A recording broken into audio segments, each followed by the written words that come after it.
Sonic Riders. This game I really liked. It came out around 2006. I was around a teenager at that time. And yeah, it just, something about this game had really fantastic presentation, especially the cutscenes. They were really well done. I also liked the anime opening. It was different, and it worked well.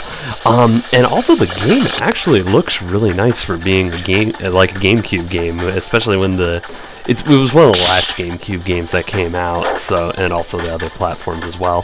But yeah, it was right before the next-gen systems came out. It was just really neat. And it really captured like a high sense of speed, and it was really strategic how you had to do the air boost and time it right and not let yourself run out of air. It was a lot more challenging than Zero Gravity was, because you had the boost to have to actually keep up with people.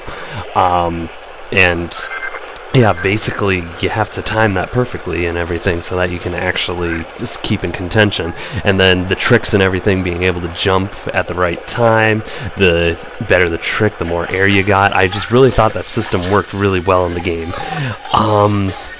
And I really also like the turbulence as a catch-up mechanic.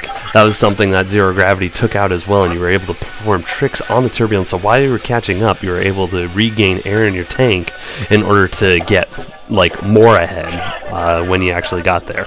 And so all in all, I think Sonic Riders is a good game, and it ranks fairly decently on my list.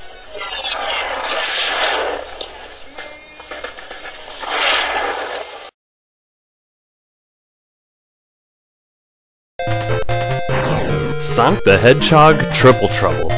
This game, I believe, is the best Game Gear game that came out. It was one of the last ones. It wasn't quite the last one. Sonic Blast was the last one, but it by far has the best graphics. And just the presentation of this game is really good.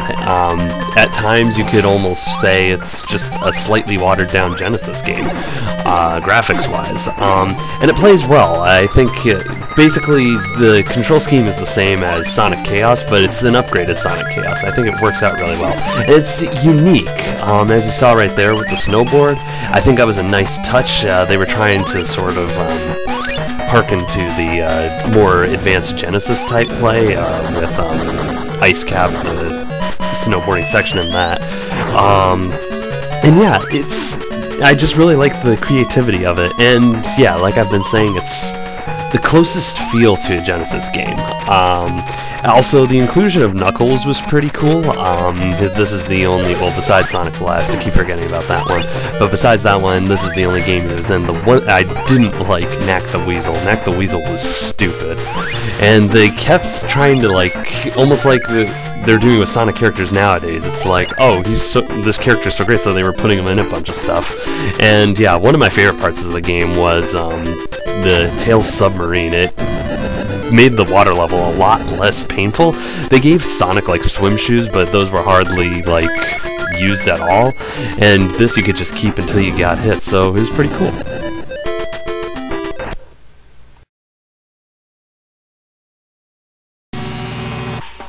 Knuckles' Chaotix. This, I would have to say, is probably the most unique Sonic game. The story behind it is actually that it was supposed to be Sonic the Hedgehog 4. There's a unproduced ROM out there called Sonic Crackers, which is like the initial prototype of this, where it's Sonic and Tails.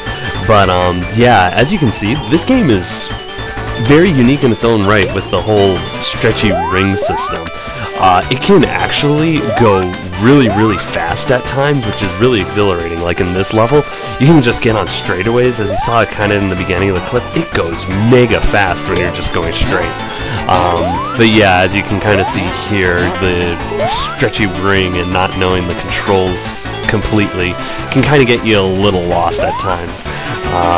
So yeah, that would be my criticism of the game, is that it is hard to control, but there's also a plus side to the ring system, because it adds a lot of creativity to the level design, and it makes you think about like how you have to progress through the level instead of just running through it as you usually do in Sonic games. So I mean, this could be kind of like a downside to it.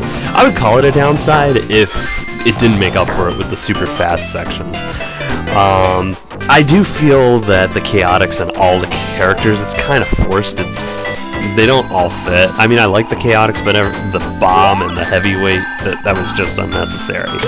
And at the times, I feel like, yeah, it's very bright and vivid, but it can almost be too much so sometimes.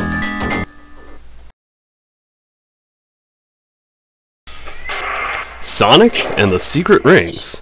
This is probably the second most unique Sonic game, especially considering like the whole storybook thing where he's thrown into a story and all of his friends are different characters in that story. I found it interesting. I don't know if I'm a huge fan of it. The controls in this game are also really interesting. You're continually just running forward, and it's all motion control sense, so you're basically just tilting the Wii remote to control Sonic moving left and right. And while I think they implemented it pretty well, it works well when you're running really fast and kind of just dodging objects and jumping. However, when they make you kind of tilt the Wii remote backwards and in order to back up and jump and stuff like that, I feel it gets very clunky, and it's just, yeah, it didn't work well with me. I feel like they could have done it a little bit better, and also, it takes a while for you to pick up your speed sometimes, so you can be running really slow. I did think they added some creative elements, especially like these little segments where you're like riding the log on the water. That was pretty neat. And for a Wii game, it's actually really, really graphically well presented.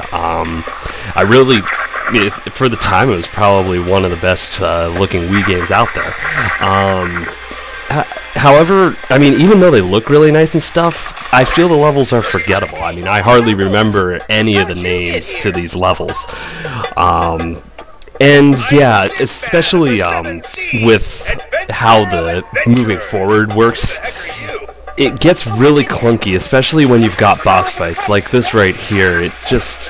It doesn't feel natural. When you're fighting a boss, you shouldn't always be moving forward.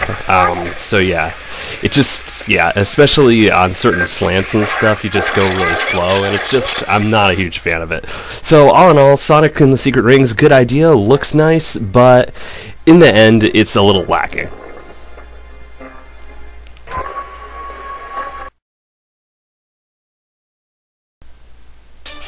Sonic and the Black Knight.